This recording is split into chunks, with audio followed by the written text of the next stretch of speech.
এত সুন্দর তেলাওয়াত আমি জীবনে কোনোদিন শুনিনি।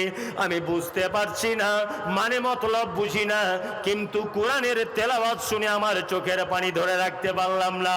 আল্লাহ বলে, মোমেন তোরা আয়াতুহু জাদাতুহুম ঈমানা ওয়া আলা রাব্বিহিম ইয়াতাওয়াক্কালুন। মুমিনের দ্বিতীয় নম্বরের গুণ হলো তার সামনে যখন কোরআন তেলাওয়াত করা হবে মুমিনের অন্তর যেন গলে যাবে, মুমিনের চোখ দিয়ে যেন পানি ঝরে ঝরে পড়বে। এটা মুমিনের দ্বিতীয় নম্বরের গুণ। তার সামনে কোরআন তেলাওয়াত হলেও, কোরআনের আয়াত তেলাওয়াত হলেই তার মন গলে যাবে। আমাদের মসজিদের ইমাম সাহেব রাখা হয়, একা হয় না? হয়। 4 জন এসেছে ইন্টারভিউ দেওয়ার জন্য। এগুলো বাস্তব কথা, আপনি স্বীকার করলেও বাস্তব, না করলেও বাস্তব। 4 জন এসেছে, একজন তেলাওয়াত করছে পুরো কাবা শরীফের মতো তেলাওয়াত, এত সুন্দর ছেলেটির কণ্ঠ। তা ছেলেটি সবাই পছন্দ করেছে। তা ছেলেটিকে বলছে বেতন কত? তা বলছে বেতন দিবেন 12,000 দিবেন। তা বলছে তাহলে আর আসতে হবে না, আমরা আর নেই। আর একজন এসেছে, কোন রকম কোরআন পড়েছে, বেতন কত নিবেন? বলছে 8,000 দিবেন। বলছে না, তাহলে আর হলো না। আর একজন এসেছে, মোটামুটি পড়েছে, বেতন কত নিবা? বলছে 6,000। বলছে তাহলে এক কাজ করো, কমিটির সিদ্ধান্ত তুমি থাকবে, আর ওরা কেউ চান্স পাবে না, তাই না? অন্তত পক্ষে ইমাম নির্বাচন করার আগে সর্বপ্রথম দেখবেন যে তার কোরআন তেলাওয়াতটা কত সুন্দর। অনেক সময় কোরআন তেলাওয়াত সুন্দর হলে, সত্যি বলুন, ফজরের সালাত আদায় করতে 2 রাকাত নামাজ যদি মনে হয় 15 মিনিট ধরে কেরাত হয়, তবুও বিরক্ত আসবে না, তবুও বিরক্ত আসবে না। বলুন। যারা এখন পর্যন্ত থাকবে ডেলিগেটেড যারা ইনভাইট করা হয়েছিল, কিন্তু আর খাবার বেঁচে আছে, যারা খাওয়ার ইচ্ছুক যে খেতে পারে, ওখানে মাদ্রাসায় চলে যান, মাদ্রাসায় খাওয়ার ব্যবস্থা আছে, আপনারা যে খেতে পারেন। জি, যে কথা বলছিলাম সেটা হচ্ছে এই আয়াত বলতে নিদর্শনাবলী। আয়াতের বাংলা মানে কি? নিদর্শন। আল্লাহ সুবহানাহু ওয়া তাআলা পৃথিবীতে হাজারো নিদর্শন আছে, আছে না নেই? আছে, আছে, অনেক নিদর্শন। দুটো একটা নিদর্শন আপনাকে দেখাই।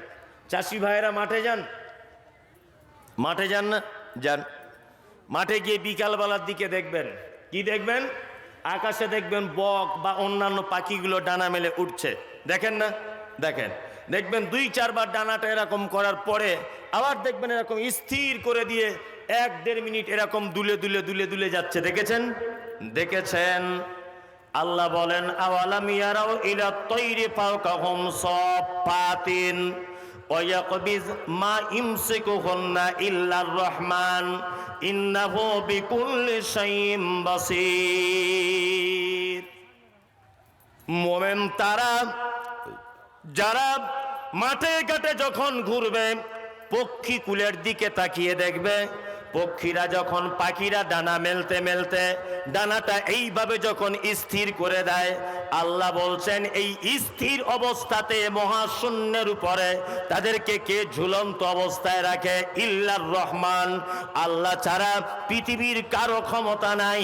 সোশ্যাল মিডিয়াতে দেখতে পান একটা নদী, নদীটার একদিকের পানি হলো নীল আর একদিকের পানি হলো সাদা। আল্লাহ কোরআন মাজিদে বলেন, মারাজাল বাহরাইনি ইয়ালতাকিয়ান বাইনাহুমা বারযাকুল লা ইয়াবগিয়ান। কোরআন মাজিদে নাই? আছে। সোশ্যাল মিডিয়াতে একটা জিনিস দেখতে পান, কি? কোন একটা নদী, একদিকে তার পানি নীল আর একদিকে সাদা। কখনোই দেখবেন না যে এর পানি ওর সাথে মিশে যাচ্ছে, ওর পানি এর সাথে মিশে যাচ্ছে, কখনো কোনোদিন মিশবে না। আল্লাহ বলছেন মাঝখানে আছে গোপন অন্তরাল, পৃথিবীর কোনো মানুষের পক্ষে এটা সম্ভব নয়। নীল পানিটা যদি ডান দিকে চলে যায় আর আপনার সাদা পানিটা বাম দিকে চলে আসবে, এটা কার দান? আল্লাহর দান। কত নিদর্শনাবলী আছে। এই আপনাকে একটা জিনিস বলি, এখানে তো কলকারখানা কম, দিনাজপুরে শিল্প কম, আমার কলকাতা এরিয়াতে অনেক শিল্প দেখতে পাওয়া যায়। একটা ডাইসে একটা পেন তৈরি হয়, পেন। আয়াত নিদর্শন দেখাচ্ছে, একটা ডাইসে পেন তৈরি হয়। একটা পেন তৈরি করতে গেলে 4-5টা ডাইস ব্যবহার করতে হয়। সর্বপ্রথম পেনটা, যেটা প্লাস্টিকের ইউজ অ্যান্ড থ্রো পেন, ওটা পেন তৈরি হয়। সামনের যে মুখিটা লাগানো থাকে একটুখানি দেখবেন, ওটা একটা আলাদা ডাইসে হয়। পিছনে যে মানে সীসাটা ভরার জন্য যে ছোট্ট একটা, ওটা আলাদা ডাইস লাগে। শীষ যেটা থাকে ভিতরে, ওটা আলাদা ডাইস লাগে। আবার যেই লোহার একটুখানি যেটা দিয়ে লেখা হয়, ওইটার একটা আলাদা ডাইস লাগে। লাগে কি লাগে না? তার মানে একটা পেন কমপ্লিট করতে গিয়ে ডাইস লাগে 5 থেকে 7 রকমের। আল্লাহকে চিনুন, আল্লাহকে আবিষ্কার করা যায়। আবিষ্কার করা যায়, আবিষ্কার মানে খুঁজে পাওয়া। আল্লাহকে খুঁজে পাওয়া যায়। আল্লাহ বলছে, আরে মোমেন তো তারাই যারা আমার নিদর্শনাবলী দেখে তাদের ঈমান বেড়ে যাবে। বন্ধুরা আমার, আপনার স্ত্রী 4টে বেটি, একটাও বেটা নাই। আল্লাহর নিদর্শন দেখাচ্ছি আপনাকে। আপনি আসরের নামাজের পরে মসজিদের ভিতরে বসে আছেন। আপনার বড় মেয়ে গিয়ে মসজিদের বারান্দায় দাঁড়িয়ে বলছে, আব্বু। বলছে, কে? আব্বু। বলছে, কি?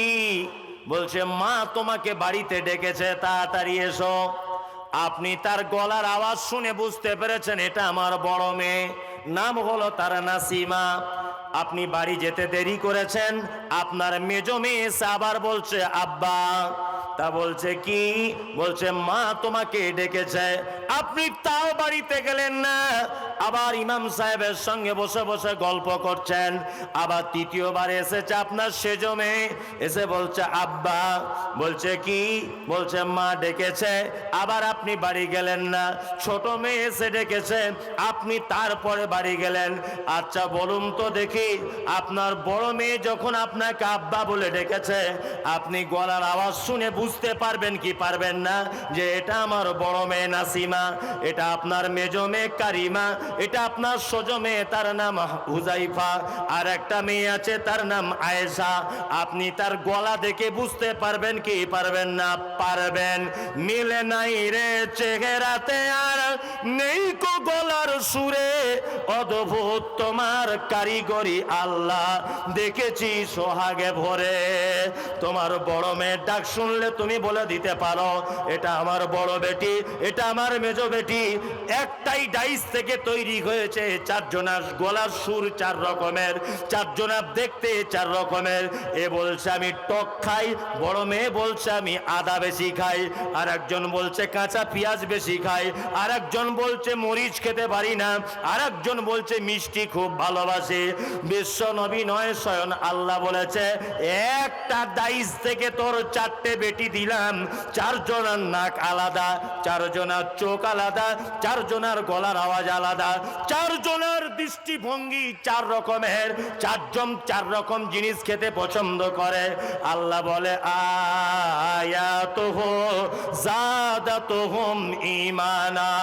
মুমিনের 2য় নম্বরের গুণ হলো তার সামনে যখন আমার নিদর্শনাবলী বলা হবে, মুমিনের ঈমান বেড়ে যাবে। ঈমান বেড়ে যাবে তার। এইগুলো দেখেন আর ঈমান বাড়ে? দেখে শুধু মজা লাগে, মজা লাগে না? কি মজা! অথচ আমরা আল্লাহকে আবিষ্কার করতে পারি না। ওয়া আলা রাব্বিহিম ইয়াতাওয়াক্কালুন। আল্লাহ তারপরে বলছেন মোমেন আল্লাহর উপরে ভরসা করে। কার উপরে? কার উপরে ভরসা করা লাগবে? আল্লাহর উপরে। আপনার বেটিটা খুব সুন্দরী, খুব চমৎকার, মাশাআল্লাহ। ঘটক সাহেব এসেছে আপনার বেটির জন্য একটা ছেলে ঠিক করেছে। ঘটক সাহেব বুঝেন তো? ঘটক যারা ঘটকালি করে ছেলে মেয়ে দেখাশোনা করে বিয়ে দেয়। তা ঘটক এসে আপনাকে বলছে, সাইফুল্লাহ ভাই, আলহামদুলিল্লাহ আপনার মেয়ে তো বেশ ভারী সুন্দরী। তখন আপনি বলছেন, ভালো হবে না? তোমার ভাবিও তো যে খুব সুন্দরী, কার পেটে ছিল আগে সেটা দেখো। এটা বলে কি বলে না? অনেকজনাই বলে। বলে না? বলে। আচ্ছা বলুন তো দেখি, ওর ভাবি সুন্দরী বলে যে বেটি সুন্দরী হবে, এটা কি কোনো সিওরিটি আছে? নাই। কে সুন্দর করেছে? আল্লাহ। অনেক সুন্দরী মায়ের পেট থেকে বিকলাঙ্গ শিশুর জন্ম হয় না? এটা কার দান? আল্লাহর দান। তার মানে তোমার স্ত্রী সুন্দরী বলে, তুমি নিজে সুন্দর বলে তোমার কন্যা বা পুত্র সুন্দর হয়েছে, এটা তেমন কোনো কথা নয়। সুন্দর করেছে কে? আল্লাহ। নবীজি বলেছেন, খায়রিকি ওয়া শাররিকি মিনাল্লাহি তাআলা। ভালো মন্দ ভরসা কার উপরে রাখবে? আল্লাহর উপরে। ছেলেরা তবু একটু আধটু রাখে, মেয়েরা তো একদমই রাখে না। আপনার স্ত্রীকে পরীক্ষা করে দেখবেন, ও ছাদে ধান শুকাতে দিয়েছে, ছাদে ধান শুকাতে দিয়েছে সিদ্ধ করে, তা মোটামুটি ধান একেবারে কমপ্লিট, আর 5-7 মিনিট রোদ্দুরে থাকলে হয়ে যাবে। এই সময়তে একদম চচ্চর চচ্চর করে বৃষ্টি চলে এলো। আপনার স্ত্রী দেখবেন মিনিমাম 4-5 রকম ভাষাতে গাল দিবে। আল্লাহ, তোরা চোখ নাই, আমার উপরে তোর এত রাগ? আমি যেদিন ধানটা শুকাতে দিলাম সেই দিনই বৃষ্টি দিলি? ওই লেগে তো মাদ্রাসায় টাকা দিই না, ওই লেগে তো চাঁদাপত্র দিই না। কে বলবে? কি বলবে না? বলবে। রাস্তাতে একজন মারা গেছে, বাচ্চা ছেলে মারা গেছে। তা একজনা মেয়ে কাঁদতে কাঁদতে বলছে, আল্লাহ তুই একে কেন দেখতে পেলি? বুড়ো টাকা নিতে পারলি না? একটা বাচ্চা ছেলেকে নিয়ে নিলি? এত নিষ্ঠুর তুই? এটা বলে কি বলে না? অনেকজন বলে, বলে না? বলে। এক কথাতে মোমেন সর্ববিষয়ে সর্বক্ষেত্রে ভরসা কার উপর রাখবে? আল্লাহর উপরে। বিপদ আসুক, তুফান আসুক, ভালো কিছু হোক, মন্দ কিছু হোক, মানে সচ্ছলতায় থাক, অসচ্ছলতায় থাক, সুস্থতায় থাক, অসুখে থাক, ভরসা কার উপরে? আল্লাহর। আল্লাহর। আল্লাহ। সর্বক্ষণ আল্লাহর উপরে ভরসা রাখতে হবে। মোমেনের 3 নম্বরের গুণ। 4 মোমেনের 4 নম্বরের গুণ, আল্লাযীনা ইউকিমুনাস সালাত। মোমেন সালাত আদায় করে, নামাজ পড়ে 5 ওয়াক্ত। আপনারা সব পড়েন তো? 5 ওয়াক্ত নামাজ পড়ছেন তো? পড়ছেন?